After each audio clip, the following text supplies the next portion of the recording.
rejection. It stings. It hurts. It can make you feel small, unworthy, and powerless.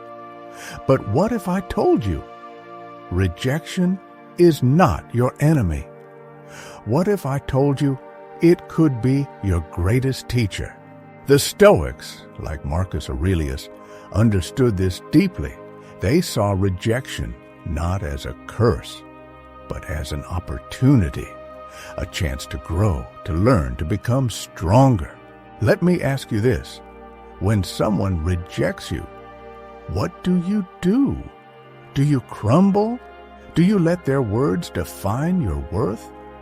Or do you stand tall, look rejection in the eye, and say, "Is that all you've got?" You see, rejection is not about you. It's about them, their fears, their biases, their limitations. When someone rejects you, they are not rejecting who you are. They are rejecting their own idea of you, and that is not your burden to carry. Marcus Aurelius once said, "You have power over your mind, not outside events. Realize this, and you will find strength." So, how do you use rejection to your favor? See rejection not as a failure, but as a redirection. Every no is a step closer to the right yes. Let it guide you to where you truly belong. Learn from it.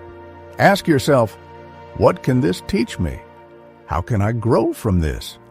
Rejection is a mirror, showing you where you can improve, where you can rise. Use it as fuel.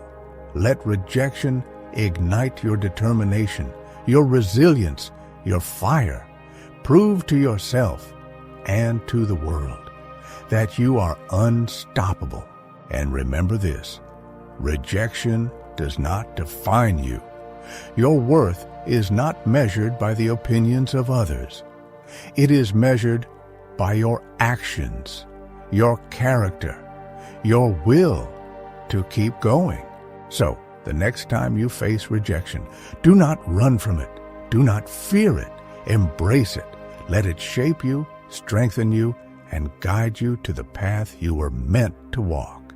Because in the end, rejection is not the end of your story. It is the beginning of your comeback.